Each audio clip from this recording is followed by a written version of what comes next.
Ibu Erika Kristiana. Kok ibu?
Almarhum bapak saya dan ibu di tahun 1985.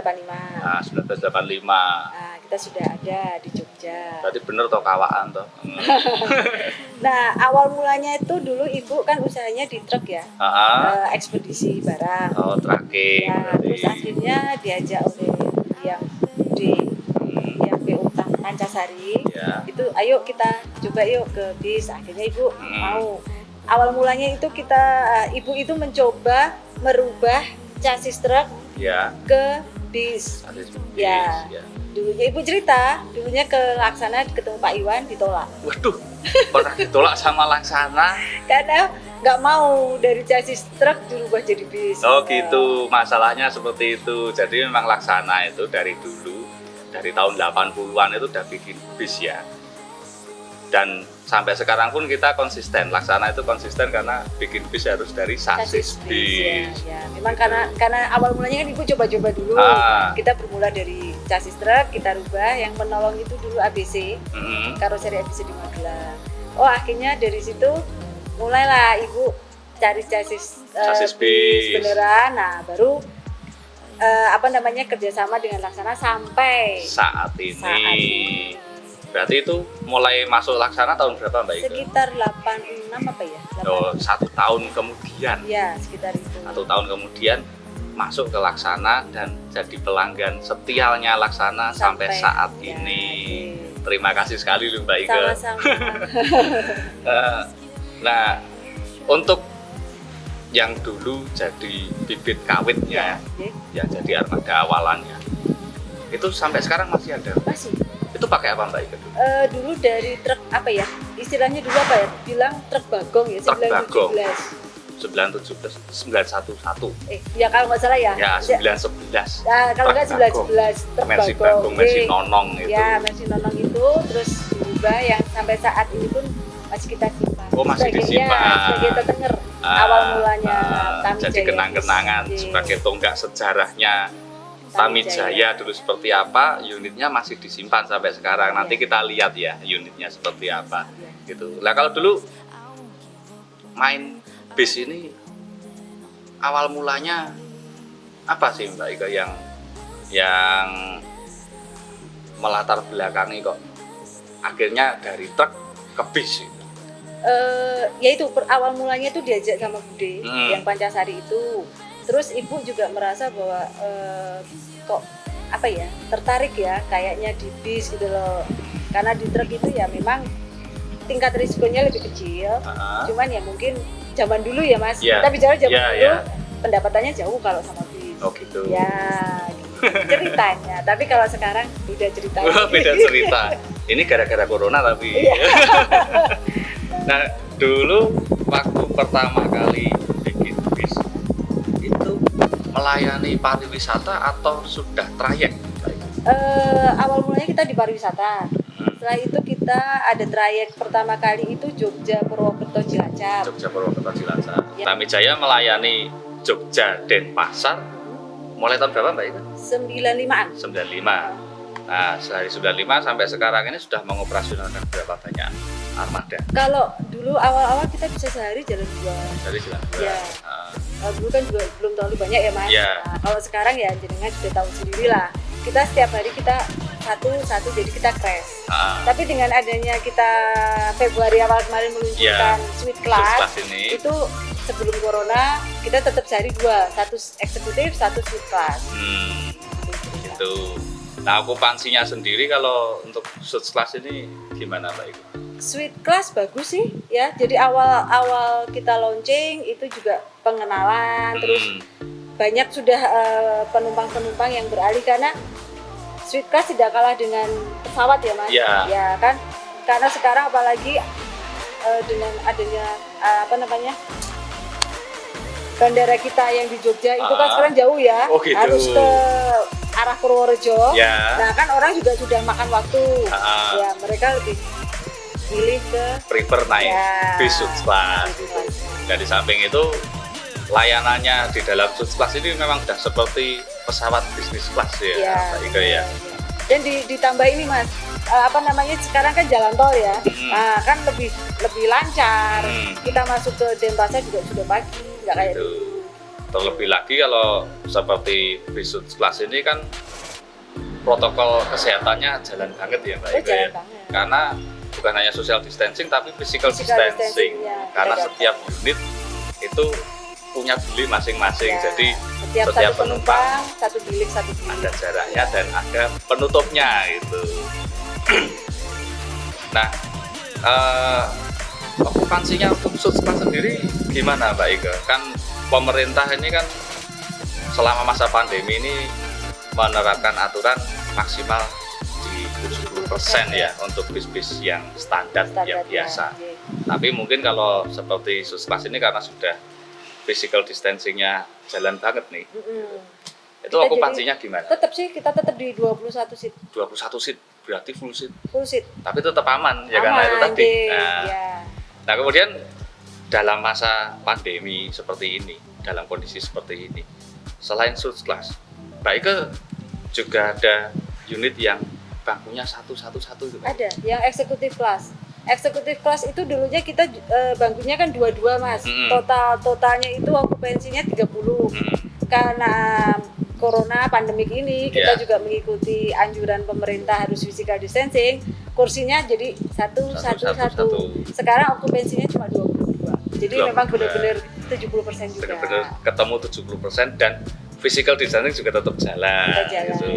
Protokol kesehatan juga jalan tuh Mbak Ika. Kita semua kru harus rapid sebelum berangkat. Tuh, krunya aja di rapid setiap mau berangkat.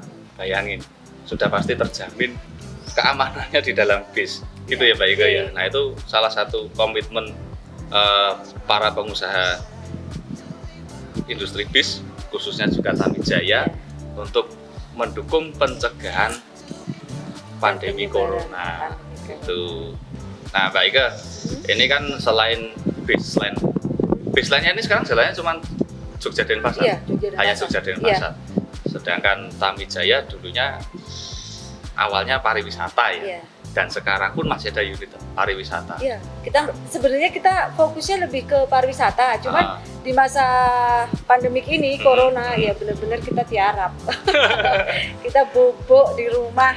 Jadi bisnya pariwisata ini udah bubuk berapa lama ini? Dari Maret sampai sekarang. 6 Dari bulan Maret lebih. Sampai sekarang nggak ada wisata. Nggak ada yang wisata. Tapi nggak apa-apa.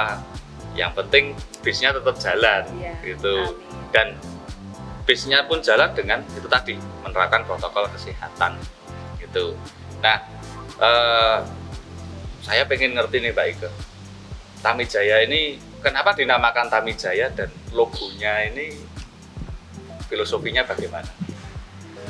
Kenapa Tamijaya ya? Iya. Itu mengenang almarhum kakak saya. Oh gitu. Ya, kakak saya namanya Utami. Makanya logonya itu kan sebenarnya itu logonya TJ, tapi kayak U ya. Kayak U. Ya, itu kan ibaratnya dari Mbak Utami. Oh, jadi merepresentasikan beberapa artian ya. Benar. Jadi U itu untuk kakaknya yang sudah nggak ada, dikenang dengan itu tadi dengan nama Tamijaya. Kemudian letternya seperti U. Tapi dan itu TJ itu adalah Tamijaya gitu. Nah itu ada garis-garisnya itu berapa garis ya Mbak Ike? 4. Iya. Artinya kita 4 bersaudara. 4 bersaudara. Iya. Nah sedangkan 4 bersaudara ini yang handle bis ini hanya Mbak Ike sendiri. Ya, kebetulan saya yang ibaratnya apa ya? Yang dititipi. Dan kakak saya juga, wes kamu aja yang nemenin ibu, yang bantuin bapak dan ibu. Nah, gimana suka dukanya ngopeni bis itu gimana, Pak? Waduh, suka dukanya ya Mas. Sebenarnya apa ya? Asik-asik nggak asik sih. Ngurusin bis itu asik-asik nggak asik. Kalau sudah kepentok yang namanya berurusan dengan sopir kernet, aduh, harus sabarnya selangit. Sabarnya selangit, pakai aduh berarti ono mumete, ada pusingnya ya Pak. Banyak pusingnya. Nah, berarti ngurusi bis ini tuh ya ada pusingnya, dan dunia bis ini kebanyakan kan pria ya Mbak Ike ya, dunia otomotif ya. Tapi ini Mbak Ike sama ibu yang mengelola bis ini. Wah ini wanita handal, luar biasa gitu. Jadi Mbak Ike ini berarti Sri Kandinya transportasi bis dari Jogja. Yuk kita dukung Mbak Ike dengan usahanya dan juga mungkin banyak lagi Sri Kandi bis di Indonesia. Nah Mbak Ike, dari ceritanya Mbak Ike ini tadi kan Mbak Ike dengan ibu ya. Iya. Nah ini berarti kalau dibilang Tamijaya ini di generasi 1 atau generasi 2 Mbak? Ibu masih incas ya Mas. Ibu masih incas. Ya, sampai hari ini pun ibu masih incas. Cuman karena masa pandemik udah nggak ngantor, cuma ngantornya di rumah, masih mantau, masih telepon, gimana seperti itu. Gitu. Jadi masih di generasi pertama juga ya, tetap ya. Tetap ibu tetap ini. Nah, kiat-kiatnya Mbak Ike di masa pandemi ini tetap menghidupkan usaha transportasi bis ini bagaimana Mbak Ike? Kalau kiat ya, yang penting saya bersama tim ya, kru-kru saya ajak ngobrol bahwa kondisi seperti ini bukan hanya kita yang merasakan, hampir semua itu merasakan. Ya, efeknya global. Nah, saya cuma bilang ke teman-teman bahwa ayo kita sama-sama berjuang, kita harus tetap semangat. Ya toh, kita harus melawan. Kita nggak bisa kalau kita cuma diem aja di rumah, ya kita malah ibaratnya mati nganggur ya Mas, seperti itu. Nah makanya kan saya bilang ke teman-teman bahwa kita bersyukur kita masih punya satu jalan di lini Jogja dan Pasar. Ya, ibaratnya kita masih punya kue, masih punya roti yang diberikan oleh Tuhan. Ya, ayo kita makan bareng-bareng, kita bagi sitik-sitik lah, yang penting rata kita semua bisa makan. Nah, untuk tantangannya di era seperti ini, kalau meyakinkan penumpang untuk tetap menggunakan jasa Tamijaya, gimana Mbak Ike? Ya pasti kita sosialisasinya gini. Tamijaya jelas satu, armada yang kita pakai Suite Class itu sudah physical distancing kita sudah dapat, social distancingnya kita dapat, ya toh. Yang eksekutif kita juga sudah beda dengan yang lain, ya kan? Ya mungkin PO Jogja dan Pasar belum ada yang satu-satu. Kita juga physical distancingnya kita sudah dapat. Kita juga mengikuti protokol kesehatan, ya, di mana kita ada penyemprotan disinfektan, terus kita juga ada hand sanitizer. Kru kita setiap berangkat juga harus rapid itu tadi. Seperti itu. Tuh, jadi nggak perlu ragu-ragu untuk tetap bepergian naik bis, karena seperti yang diterapkan oleh Tamijaya, oleh Mbak Ike dan jajarannya itu sudah memastikan keamanan untuk bepergian. Dan salah satu inovasi yang diterapkan tadi adalah dengan memberikan bis eksekutif dengan konfigurasi bangku 1-1-1. Nah, itu salah satu inovasi layanan ya Mbak Ike ya. Nah mungkin Mbak Ike ada pesan-pesan dan harapan untuk kedepannya ini bagaimana Mbak Ike? Ya saya berharap, mungkin bukan harapan saya aja ya Mas, ya, harapan semua orang bahwa masa pandemi ini segera berakhir, kita bisa bekerja lagi seperti itu. Betul. Ya, buat teman-teman atau sahabat Laksana ataupun semua pengguna bis, jangan ragu-ragu menggunakan bis, tapi pilihlah bis yang memang benar-benar dia safety-nya diperhatikan, dia juga mengikuti protokol kesehatan, terus juga dari sisi legalitasnya juga memenuhi, ada izinnya juga, izin yang lengkap, karena ya kalau kita sudah memakai bis yang ibaratnya komplit itu kita lebih safe. Betul. Seperti itu. Jadi kalau ada apa-apa itu kan kita lebih nyaman juga ya Mbak Ike ya.